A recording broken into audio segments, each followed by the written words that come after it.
Hey, Faithful, I'm sitting down with Curtis Robinson. Curtis, thanks for joining me today. How are you? Good. Appreciate you having me. Yeah, awesome. I'm looking forward to our chat. This is your third time on You've Got Mail, but your first time as the 49ers Walter Payton Man of the Year nominee. It's been 10 months since you were nominated. How have those 10 months been representing the 49ers?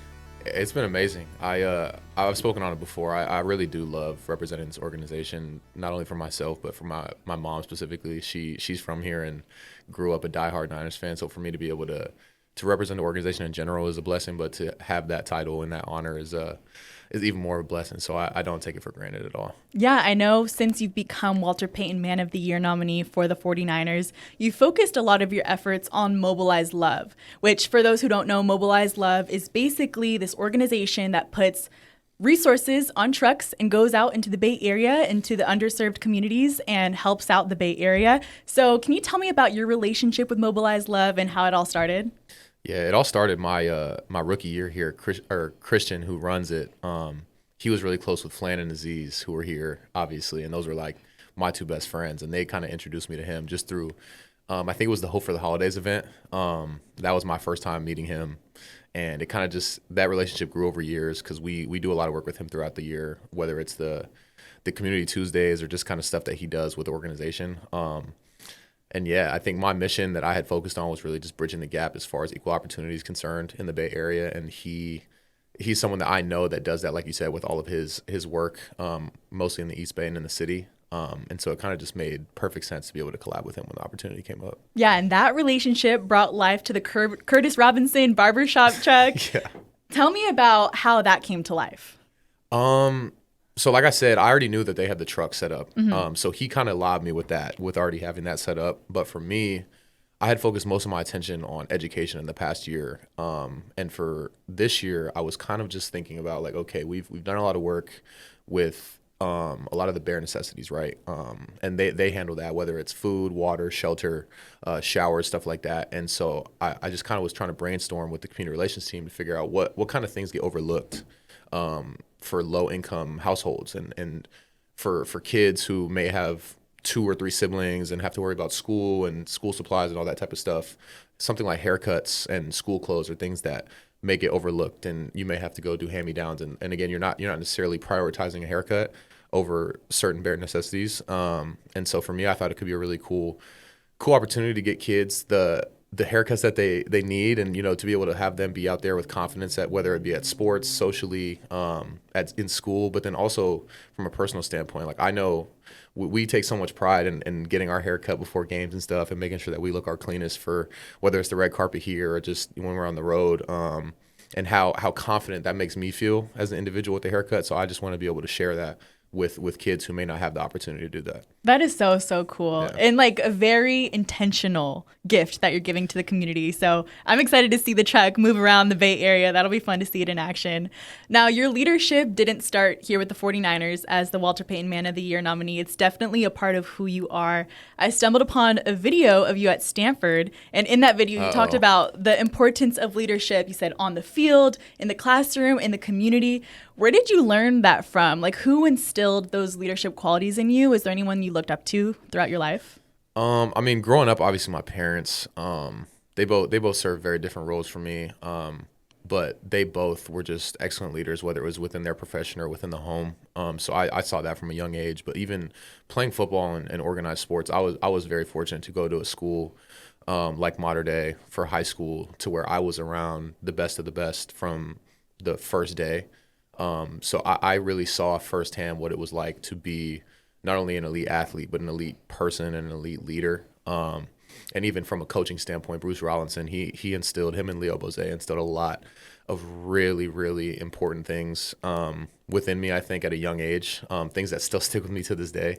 But again, same thing with Stanford. You get to a place that's run by someone like David Shaw.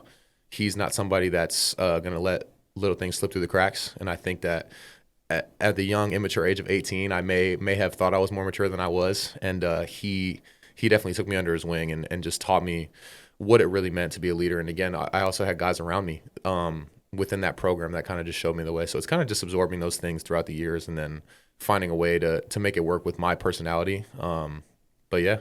That's so cool. When I'm hearing you talk about the way you've worked to becoming the Walter Payton Man of the Year nominee for the 49ers, you always talk about your parents, your mom and dad, how your dad is a coach and your mom's in education and how that's influenced you. Just how proud are they of your status here at the team?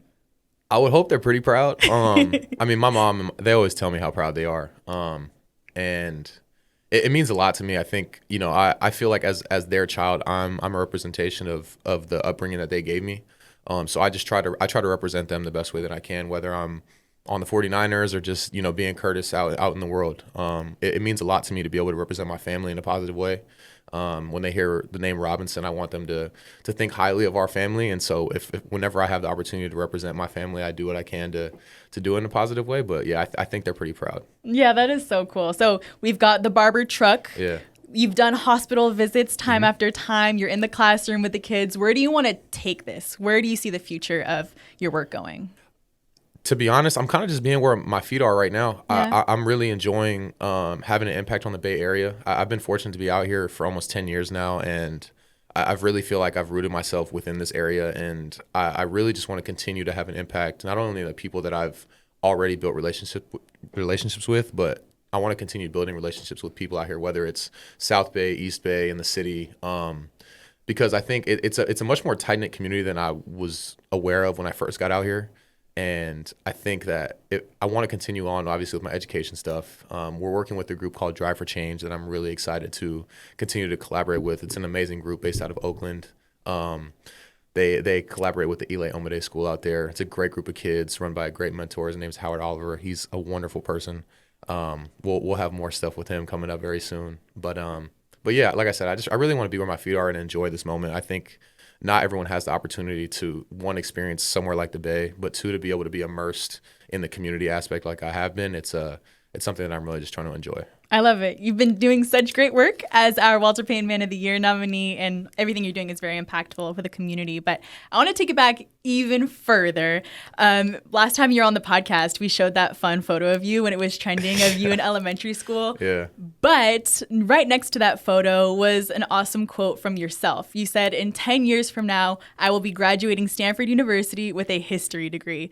You set a big goal for yourself as a child, and you've surpassed it. Tell me about the importance of setting goals in your life, because you've been doing it since you were a baby. Yeah, I think it is really important. It's funny because I've always thought of stuff like that not so positively. I've always been like more action oriented than word oriented. So for me, I'm never huge on saying stuff like that out loud. But as I've gotten older, I understand how important it is to visualize things like that, because you kind of have to.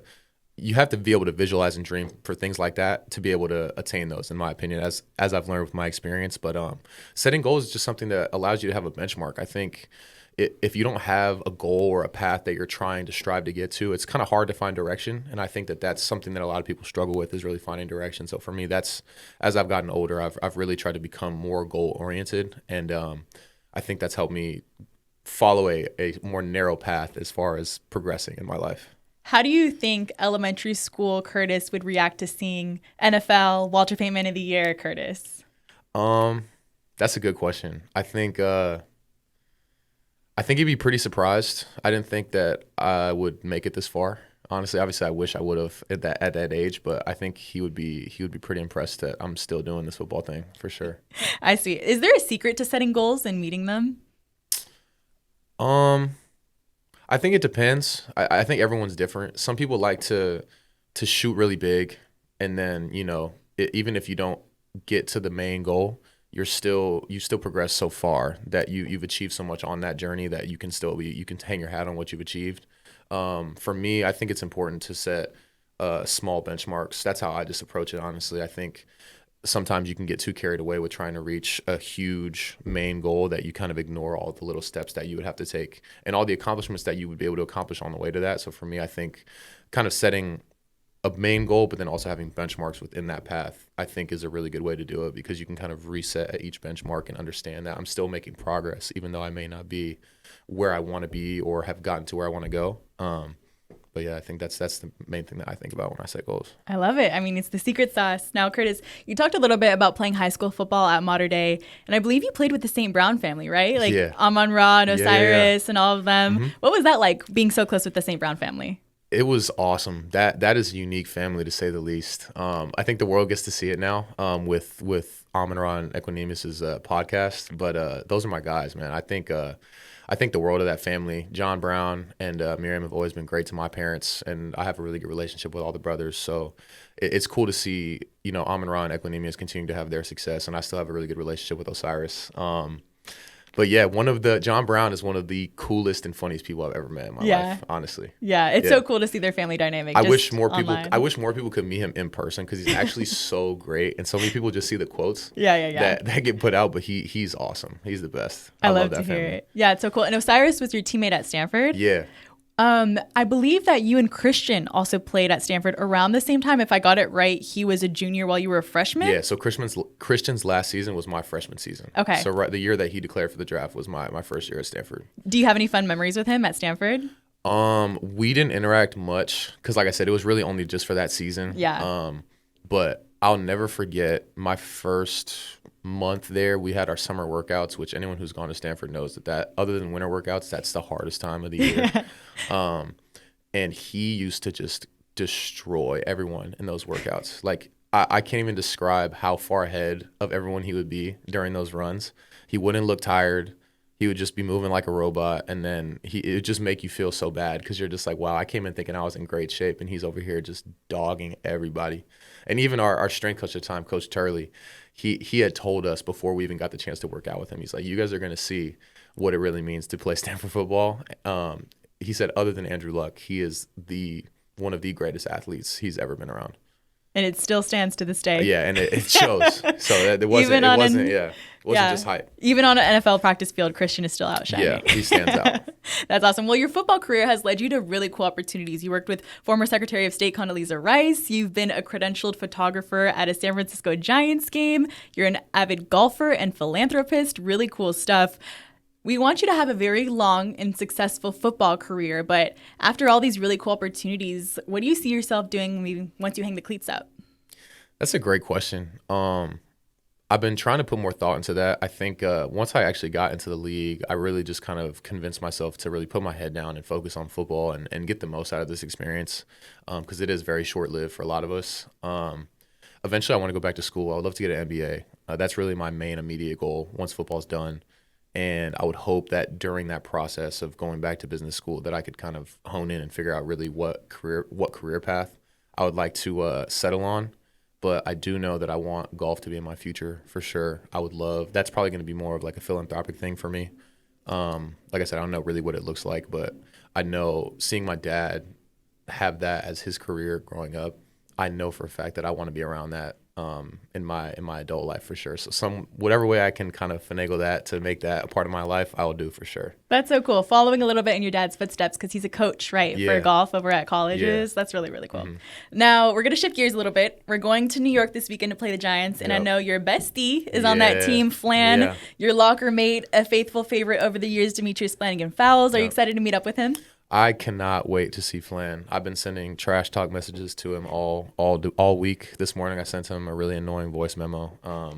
He didn't like it too much, but I can't wait to see him. I haven't seen him in a minute, so it's going to be really fun. I know. You guys had that dynamic here in the locker room, and it's still going on. It hasn't changed. Yeah. The faithful probably know about this, but he was famous for his Flan thoughts. Yeah. Just his hot takes that I'm sure you guys debated in the locker room. He actually sent me one of his Flan thoughts for you to react to. You want to hear it? Yes, please. All right. He said, fruit is not supposed to go with cake or ice cream. Thoughts? So is there a camera I can look at or no? That one right there.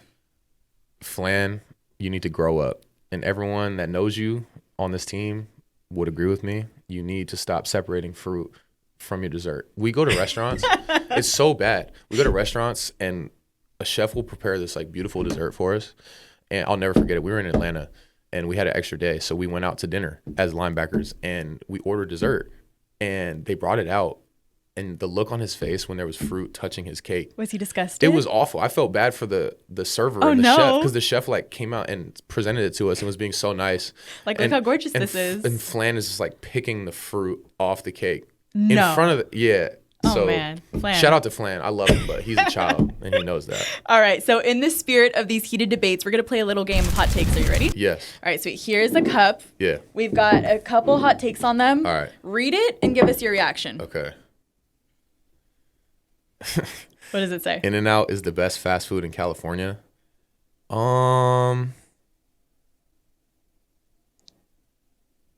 It's up there. I think I love In-N-Out because I'm a homer, so I'll always have love for In-N-Out. I think it's extremely like overrated. Like we have to acknowledge that it's fast food. Like it's not like a gourmet burger joint. People hype it up too much. Yeah, I can't. The best fast food. I mean, what would you say is better than In-N-Out? In California, it's just so fresh. That's what I'm saying. Like it's high quality stuff and it's good price. I'm gonna say yeah. That's That not a good. hot take. That's good. All right, That's a couple good. more. Yeah. Okay. Matcha isn't good. People just pretend to like it. I've never had matcha, so I can't speak on this. I think it's one of those things that is very much a fad. I think people will find some cool to drink that's a nice little color that looks aesthetically pleasing that people will latch onto, but so right now just kind of a trend, but we'll figure it out. I'll call it a trend. I don't know if I think coffee will stand the test of time. Oh yeah. What does the sun say? Drinking coffee is the very first thing in the morning is the only right way to do it. This is crazy behavior. Shout out to Sydney in the community relations office. She does that consistently and it's so scary. Drink water. Drink water in the morning, please.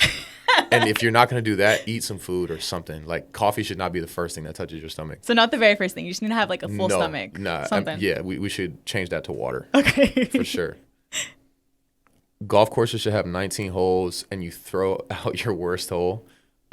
Terrible take. Terrible take? Terrible take. I thought that was actually a pretty good take. If you're not ready to play when you show up to the course, that's on you. They have driving ranges and practice putting greens for a reason. Your dad would be proud of you. Yeah. Flan would love that 19th hole option. It's pretty much impossible to light more than one candle with a single match. So I have a weird feeling that somebody told you about this because... Tell us the story. Yeah. So I have this stupid little game that I play at home. I have candles like all throughout my place. And again, this is so dumb to say out loud, but I'll try to light as many as I can with one match. With one match. Yeah. And what's your record so far? 4.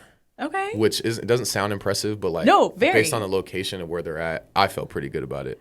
But I feel like it would take me 4 matches just to light one candle. I wouldn't recommend doing it if you have carpet, because I may or may not have gotten some ash on my carpet. But yeah, it's not impossible if you really care enough. Sweet. I think that's all of our hot takes. Yeah. We're going to wrap up this podcast with just a few fan questions before you go, Curtis. The faithful submitted them for you, and let's see what you got. All right, first question. If you were a SpongeBob character, who would you be? I would say Squidward. Yeah? For sure, yeah. Why Squidward? I don't know. I tend to have a pessimistic outlook on certain things and like a little bit of like a sarcastic, grumpy outlook, just as a joke. But my family would agree. When I had surgery last year, my mom had gotten me a little Squidward like plushie or stuffed animal because she was like, "This is what you look like. This is who you are right now." Yeah. That's so funny. All right. What's your favorite post-game meal?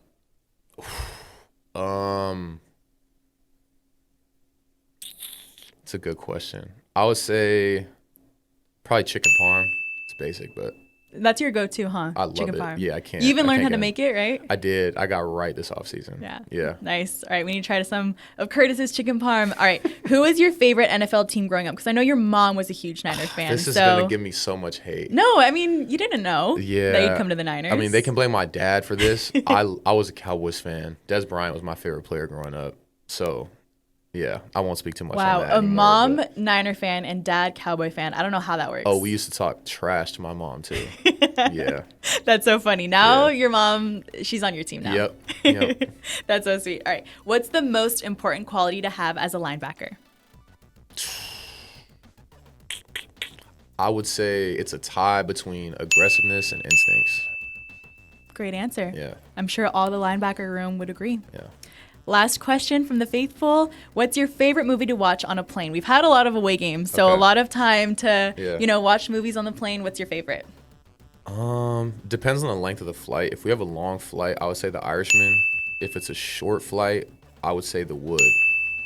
Okay. For sure. Nice. So West Coast, we're watching The Wood. Yeah, East Coast, yeah. maybe this week we're watching, what was it? The Irishman. The Irishman. Yeah.